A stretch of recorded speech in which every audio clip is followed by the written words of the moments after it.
Welcome back to Dion Talk. Inflation made me richer. The richening continues.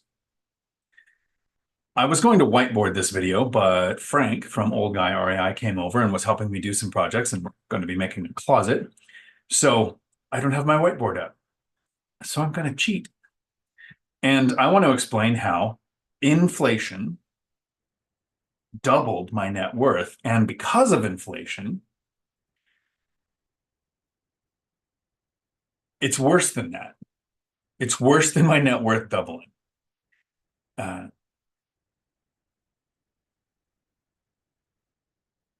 Here's actually what happened because of inflation. I had $1 million net worth. We've had 45% inflation over the last 4 years. And because of that, net worth is now over 3 million. Sounds like a terrible problem to have, doesn't it? It'll make sense. And instead of whiteboarding, I'm going to share images that have the numbers. So if you are one of those people like me who likes to listen to YouTube, and we'll try to be as clear as possible with the numbers, but the images will actually be here and have the numbers for you so that you can follow my train of thought. Now, whenever it comes to net worth, I want you to understand first, it's a fictitious number that means nothing because who's actually going to sell all of their items and walk away with just the cash? So this is a mental exercise to know your net worth, which some lenders will want to know if you go for something like a DSCR loan. They're going to want to make sure that your net worth is sometimes 50% of the loan you're trying to do or 100%. So how did my net worth go from $1 million to $3 million? More than that, even factoring it conservatively, because whenever I do this, what I do is I take the gross value of my real estate, I subtract the debt, and then I subtract 8% from the gross again, because it would cost money to sell your properties. So if you did do the net worth thing, don't forget, you have to pay taxes, you have to have the cost of selling, you have to have all debt taken care of. So my net worth after taxes, after debt, was $1 million, and now it's over 3 because of inflation. So I want to give you the starting point. Where did I start with? What did this look like? How did I get the $1 million in net worth? And so this starts with, and this confuses some people until you kind of understand how net worth works. In 2020, my net worth passed $1 million. It was a milestone. I actually didn't know that it did this until I did a video on this, but my net worth passed $1 million around the time that I acquired about $1.8 million in debt. So when you're brand new to thinking about money, most people would think, well, how can you have a positive net worth if you have debt? Well, the idea is your net worth plus your debt, plus the cost of taxes and the cost of selling, all put together gives you your gross value, the gross value of your assets. The $1 million is what's left after I paid taxes, after I paid my 8%, and after I took out the $1.8 million in debt, right? So there was a gross value here of more than that. So that's the starting position in 2020. And because of inflation, thank you, Bidenomics, the net worth now is over $3 million. And it would be kind of cool if it was all due to inflation, but inflation doubled my net worth. Actions I took made it go over the 3 million point. So how does this work? We have $1.8 million in debt, which I wish I had more, right? And I have $1 million in net worth. And then you flash forward 4 years later, because we've had 45% inflation over these years. Why is my net worth so much more now? So let's take, the idea is if we have $2.8 million,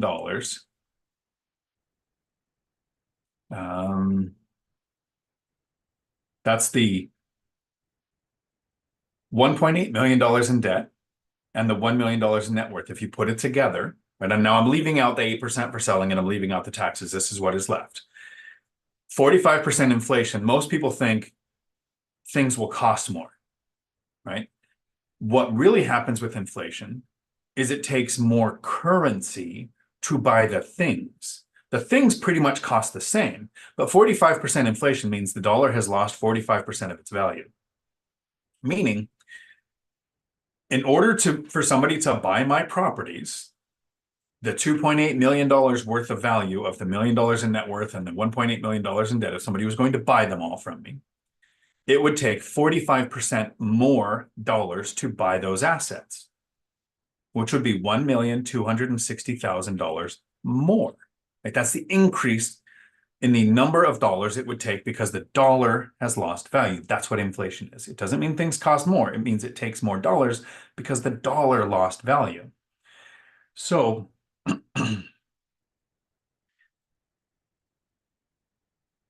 if we take the $2.8 million in gross value and we add the inflation, the 1,260,000 together, you put those together, this is the new gross value of the real estate.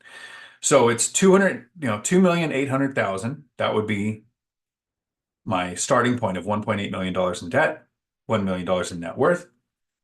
We add the 45%, this 1,260,000. Put that together, the gross value of my properties would be $4,060,000. Now there's more because I've taken out the 8% and I've taken out the taxes. This is what would be left if we just had the debt and the equity. It'd be great if my net worth was now $4 million. Try to become the $6 million man. But it's not, because that's not how this works. Remember, it's assets minus liabilities. I technically kind of still had, and the math's going to get a little fuzzy here, but I technically still had the $1.8 million in debt. So the net worth would then be the gross value, $4,060,000, minus the $1,800,000, giving you the net worth because of inflation. This doesn't factor in anything that I've done since 2020. This just, if I had made no payments, collected no rents, net worth went from $1 million in 2020, thank you Bidenomics, and inflation. Net worth is now $2,260,000. It sounds like it's gone up because what happened to my net worth was the inflation impacts my equity and the debt. The bank doesn't benefit from inflation. It actually gets hurt from inflation because it's easier for me to pay off the debt because the dollar has lost value. I only owe the bank the amount that was owed.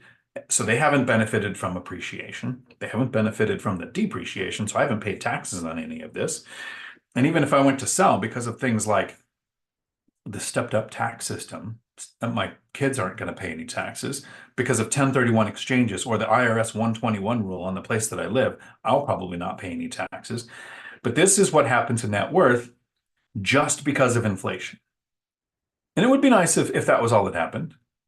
But according to ShamWow, but wait, there's more. Every month, I have a savings account that grows without me having to actively contribute to it. This is called principal paydown.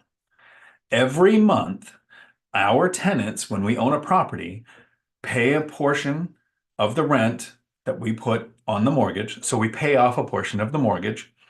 So every month, it started in 2020, a little over $3,000 a month of the mortgage payments was principal paydown.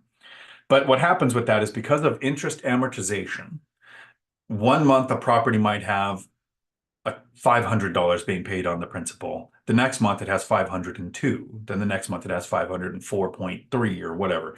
It grows slowly every month because interest goes down, principal comes up because of amortization. So I'm just going to stabilize this at the worst because it was over 3,000 in 2020. It's more than that now 4 years later. So $3,000 a month times 12 months gives us $36,000 a year paid off of my debt on these properties. 4 years later, that's $144,000 paid off of the debt, giving me that portion of equity. So there's been an increase to my net worth because of the tenants paying rent that is then paid to the principal paydown of the mortgage. So that's in addition to the inflation impacting the gross value of the properties. It would be nice if that was all that happened, right? But since 2020, I haven't been just taking naps all day. most days. I need to get one today. The nappening continues. I'm just going to run down the quick numbers here to let you know the power of real estate, the power of inflation, how it makes us rich, and how we continue to take action so that the richening continues. So the net worth in 2024 is this top number, 2,260,000. That's because inflation over doubled my net worth from 2020 when it was a million, and I explained that at the beginning of the video. I have $144,000 of principal paydown, thank you, tenants, over the last 4 years. In 2021, I purchased a duplex. I put a little over $100,000 down. It, because of inflation, has appreciated $100,000. So there's about $200,000 in equity after taxes and after the 8% for selling. In 2023, I purchased a fourplex, all cash, for $400,000. I've put about $60,000 into the rehab. Its ARV is around $750,000. So taking out taxes, this is going to be a primary, so I'm going to be living in it. So I wouldn't be paying any taxes because of the IRS 121 rule. But I'd have that 8% seller fee. So I took $100,000 off, ARV of $650,000, giving me the new net worth in 2024, not counting any money that's in the bank. After all debts, $3,254,000 because of inflation and because I continue to take action. Since 2020, how many videos have you seen of the Crash Bros screaming that there's a crash coming? In 2010, all we heard was double dip recession. Don't buy real estate. It's going to crash further. In 2013, when prices started to go up above where they were in 2008, all we heard from several sources was home prices are above 2008. This is unsustainable. That's what's going to cause a crash. And prices did not cause a crash. Toxic debt did. Adjustable rate loans, 105% loan to value, ninja loans. In 2015, we were going to have the silver tsunami and all of the baby boomers were going to start retiring and it was going to flood the market and there was going to be a crash. So don't buy. In 2018, interest rates were above 6%, and everybody knows you can't possibly make a penny when interest rates are above 6%. So don't buy. In 2020, we have a pandemic and an eviction moratorium. And everybody says, don't buy. People don't have to pay rent. You can't kick them out. Period of time in which I've not had one later missing rent payment. In 2021, people said forbearance is ending. Foreclosures are going to skyrocket. Make sure you don't buy a rental property. In 2022, interest rates doubled and then tripled. People say, don't buy a real estate. Every single year since I've been born, there's been a reason not to buy real estate. And every single year since I've been born, the people who own real estate become richer.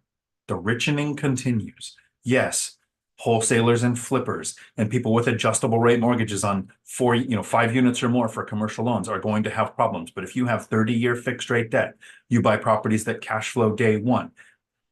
You don't anticipate or count on rents going up. You find ways to maximize and optimize your portfolio. Made a video about 2 weeks ago on about 17 different ways a landlord can make more profit without raising the rent. Then you find something like the binder strategy where you can actually have your tenants ask you to raise the rent. Free course at diontalk.com. That course is free for the binder strategy. Michael Zuber has a t-shirt from One Rental at a Time, and I think most of us should have one. Why haven't I ordered one? It's a good question. I used inflation to get rich. Ask me how. I hope this video at least made you think. If you want your questions answered during a live stream, Tuesday afternoons, 4 p.m. Pacific, I do live streams and I answer every question that comes in. I hope to see you there so that you can pick on my math, because the point of this video wasn't that I nailed the math 100%. It was to give you the concept that when inflation happens, the people who own assets become richer because it takes more currency to purchase those assets. Until my next confusing video with numbers, thanks for coming to my Dion Talk.